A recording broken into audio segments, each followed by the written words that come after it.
السلام عليكم ورحمة الله وبركاته. ازيك يا حبايب قلبي؟ عاملين ايه؟ يا رب تكونوا بخير. والنهاردة هنعمل فطيرة بتتعمل في 5 دقايق بالظبط. هتتعمل كمان في الطاسة، ما تاخدش منك وقت خالص، وهشة وقطنية وسفنجية وكأنها معمولة في الفرن، وتحسوا كأنك بتاكلي حاجة شبه البيتزا كده بالظبط. يلا نسمي الله ونقول المقادير. معانا نص كوب جبنة موتزاريلا، ومعانا نص كوب دقيق، ونص كوب حليب، وفلفل متقطع شرايح حامي او بارد، وزيتون متقطع، وبيضايه، وجبنه رومي، وشويه زعتر، وشويه ملح، وشويه فلفل اسمر.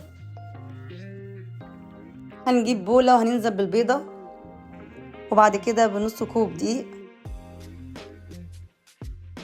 ونص كوب اللبن، وهنخلط كل ده مع بعض.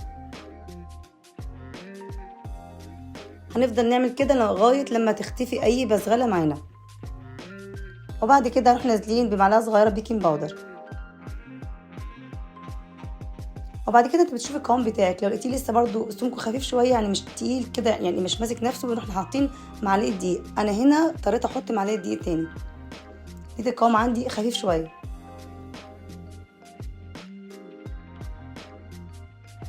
احنا عايزين القوام بتاعه ولا تقيل ولا خفيف، بيبقى مظبوط معانا كده عشان ترتفع معانا في الطاسه. وبعد كده نروح نازلين بنص كوب جبنه موتزاريلا، والفلفل، والزيتون، وشويه الزعتر، وشويه ملح، وشويه فلفل اسمر. وانا هنا حطيت جبنه رومي مبشوره، اي نوع جبن عندك ممكن تحطيها. واخلط كل ده مع بعضه كويس كده. خلاص جاهزه معانا. هنجيب طاسه مقاس 18 او 20، ما تكونش كبيره قوي معاكي علشان الفطيره مش هتعلى معاكي، هتبقى سمكها واطي. وهننزل بالخليط بتاعنا،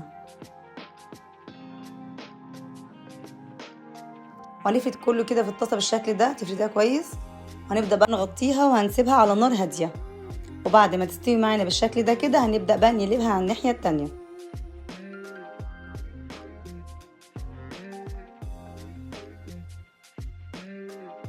وهنا بقى نحط لها شويه زيت كده من تحت علشان ما تلزقش معاكي. من على الجنب كده ترفعي الطرف وتحطي شويه زيت.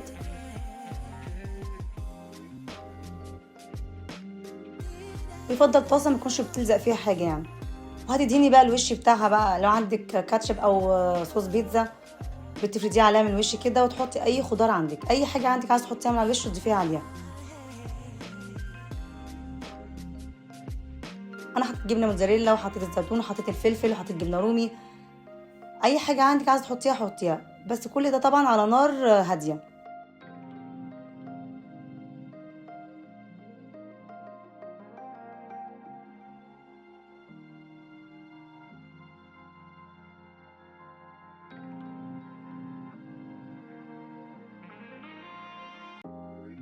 ولو انت حاطه لها فلفل حراق بيديها طعم جميل قوي.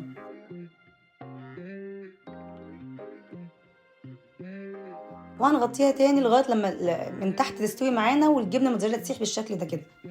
كده خلاص استوت معانا وبقت معانا بالشكل ده. هنبدا بقى نقطعها اي تقطيعه طبعا انت حباها، وبجد فظيعه جميله قوي. في اي وقت انت بالليل جعانه وعايزه تاكلي، تخشي المطبخ تعمليها تحفه، هشه وقطنيه، وتحسي كده اللي هي اسفنجيه، وبتاكلي كانك بتاكلي بيتزا.